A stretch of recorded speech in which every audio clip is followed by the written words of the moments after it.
Happy day, everybody. Today we're making pot roast. Very easy pot roast. Not a lot of fanciness going on here. You notice if you watch any of our other videos, this is going to be very simple. Anybody can make this. Trust me, if I can do it, anybody can. The hardest part about this is prepping up all the veg. Got some little potatoes, which the prepping up was washing them off. That was as far as I got. Making sure there weren't any craziness going on inside of them. I've got carrots that are cut about an inch thick. Just use regular carrots. You can use baby carrots too, then you don't have to do anything to them. Celery cut in about 1 inch pieces. Got onions, I got mushrooms. If you like all these, you can add them. If you don't like some of these, don't do it. You can take them out. You can add other stuff, green pepper, kind of whatever you like, within reason. We got one big old blade steak here. This thing weighs about 4.5 pounds. It's a lot of meat. It's amazing how expensive meat's gotten these days in the market. To get this started, all we're going to do to this is just salt and pepper both sides. Pretty simple so far. You do not have to put flour on this. Some people do, but I do not, because we're adding some flour to the pan and a little bit because we want to thicken it up and make a gravy out of it. And no, we don't want to use one of those gravy packets. Don't do that. It's mostly just salt anyways. This will come together really easy.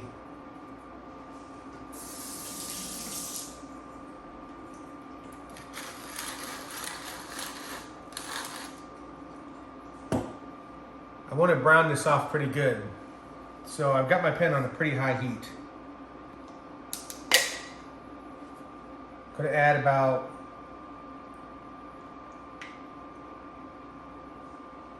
3 or so tablespoons of oil. Give that a second to get hot. The other things we're putting in here is garlic, tomato paste, like I said earlier, a little bit of flour, got some Worcestershire sauce, and some beef stock.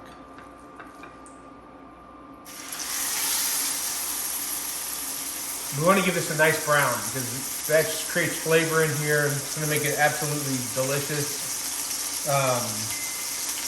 This is going to take about 4 or 5 minutes per side, maybe 3 to 5 minutes per side, depending on how hot the pan is.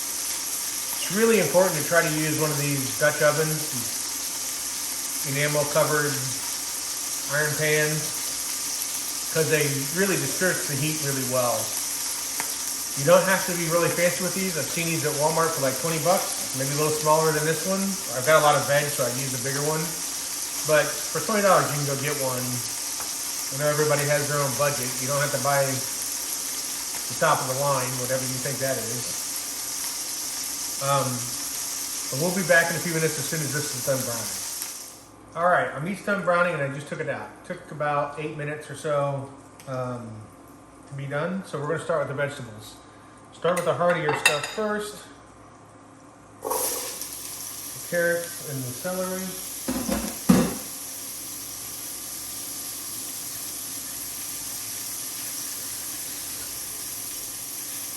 Try to keep your hands out of the tomato paste.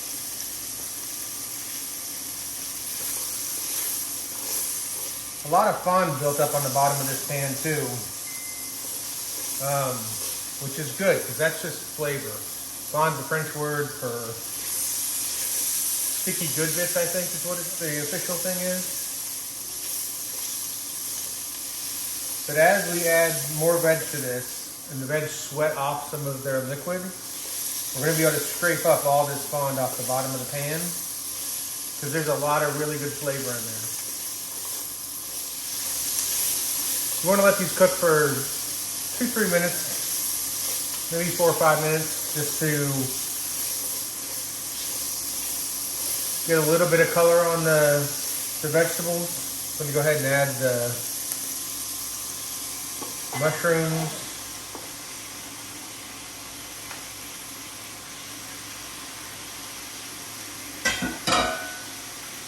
And the onions.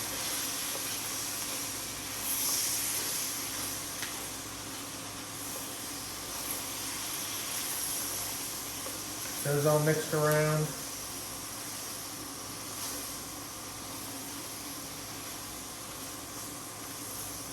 This is a lot of veg, but it's also some of my favorite part of this whole thing is the vegetables, how they taste when they come out. I'm gonna add a little bit of salt to these guys and a little bit of pepper.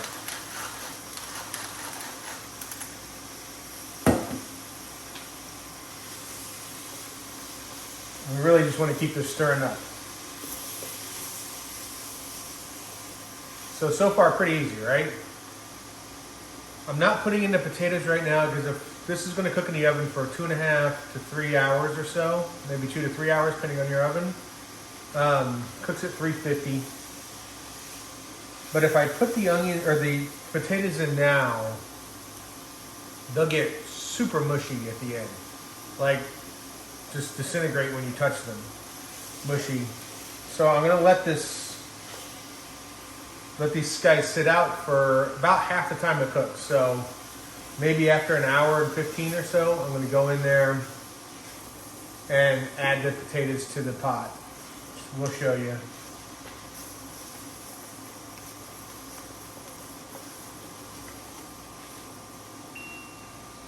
But these guys are getting pretty happy here.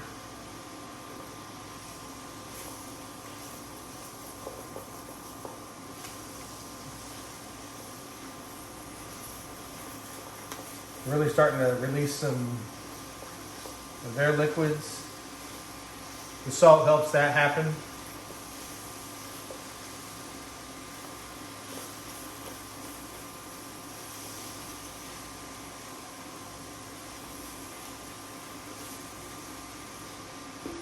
Well, my wife actually makes this. She makes a totally different recipe. There's Lipton soup mix involved. It's delicious, but this really doesn't need it. You see just a few things that really should smell the way this is coming out right now. It's really good.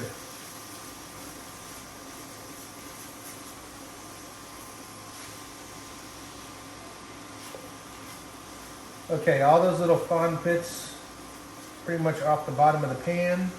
I'm going to go ahead and add, it's about 5 cloves of garlic.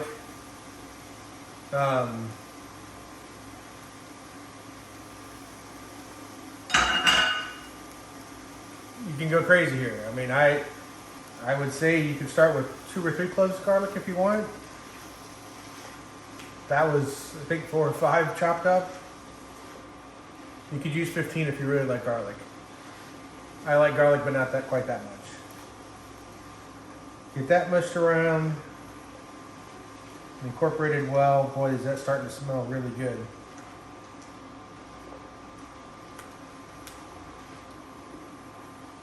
This is a 6-ounce can of tomato paste.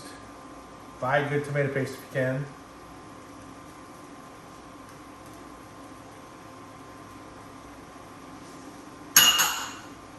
And this is going to add a lot of flavor. Plus, it's really going to thicken our gravy that's going to build in here as it cooks. We just want to get this mixed in here. Oops. 5-second rule. Maybe that was a little longer than 5 seconds.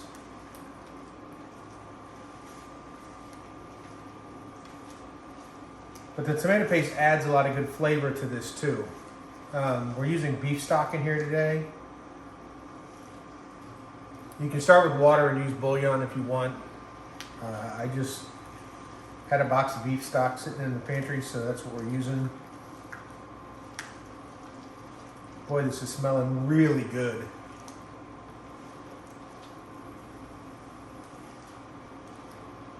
But the tomato paste is kind of an important part of this. I don't know how never tried to use fresh tomatoes in here before, but I know the tomato paste works really good. Put tomato paste in a lot of different dark stocks because it adds a lot of really rich unctuousness to it.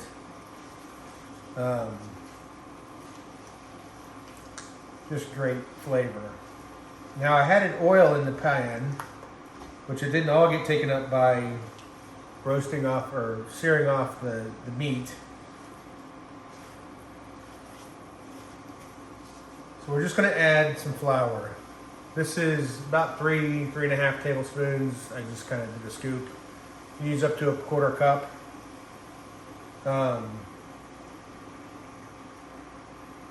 That's going to help, again, make our sauce that we're making out of here. You just want to stir that up. We want to let this cook for a couple of minutes. You want to let it cook because it takes out all the flour taste. Really just using the flour, well, not for any taste whatsoever, but just to help thicken up the gravy along with the tomato paste. But you want to make sure that it's well incorporated. You really, as you stir everything around, it should be consumed by the tomato paste that's in here. Tomato paste gets really soft after it gets warmed up.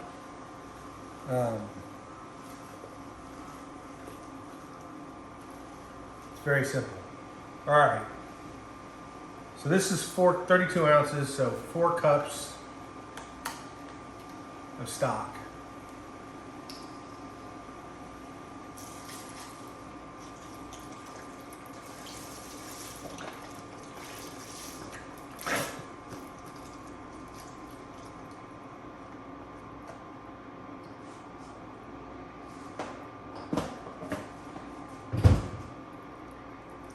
We want to get everything well incorporated in here. This is going to be very thin at first. Trust me when I say it will thicken up inside the oven. Get everything off your sides.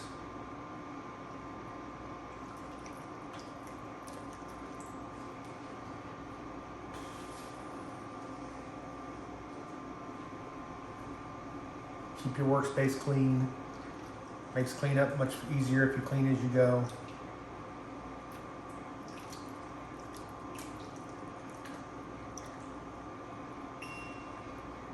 Just trying to get this to come up to a good simmer.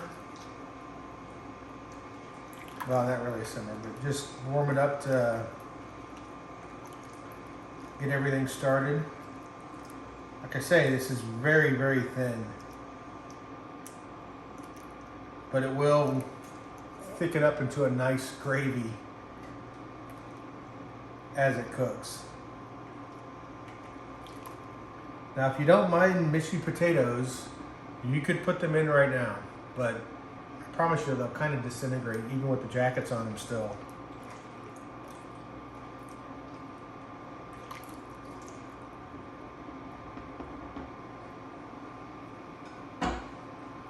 So I'm going to put this back in here.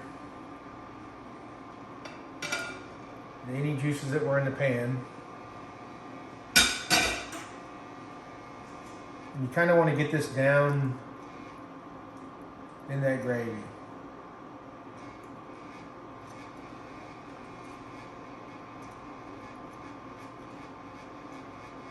That's what's going to make the meat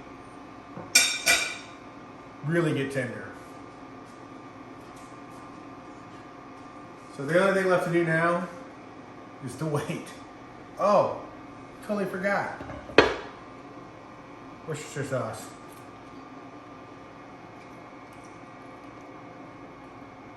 Maybe a tablespoon, maybe 2 if you like it.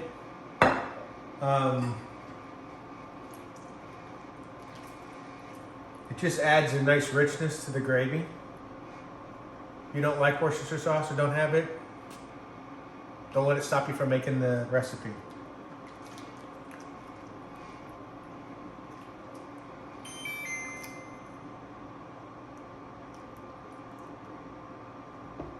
Boy, it smells really good.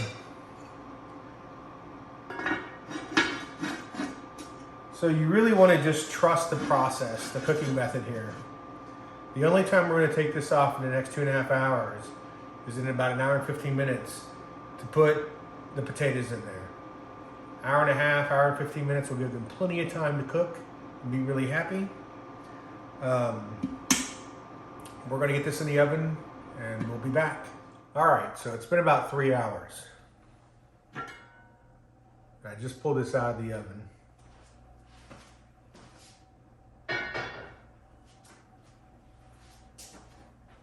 This is pretty amazing how thick the gravy got. I told you it would get thick. And I didn't do anything to this except for at about 1 hour and 15, 1 hour and 20 minutes, I dropped in the tomatoes, or the potatoes, not tomatoes. And they're nicely cooked. This meat is just falling apart. Cooked all the way through. Looks pretty amazing. I'm gonna plate some of this up.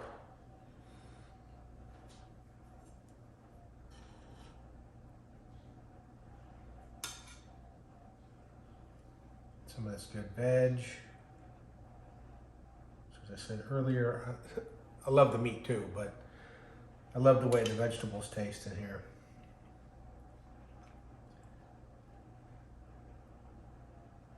Carrots and mushrooms and the onions, celery, just all really works well together.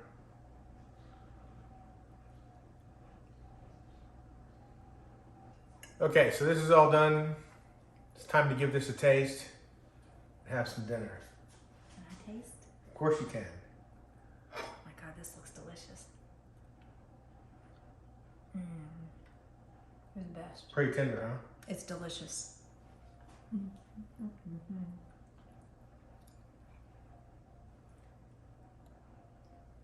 This was my plate, right?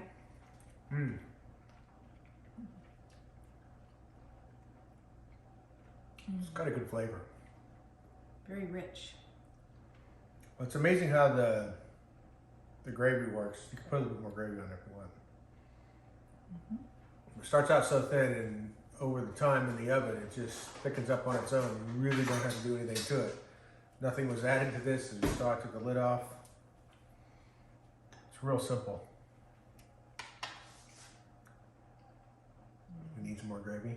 Just a little bit. Okay. Or maybe more. All right. Well, thanks for watching. You all have fun out there. Be kind to each other. We'll see you next time.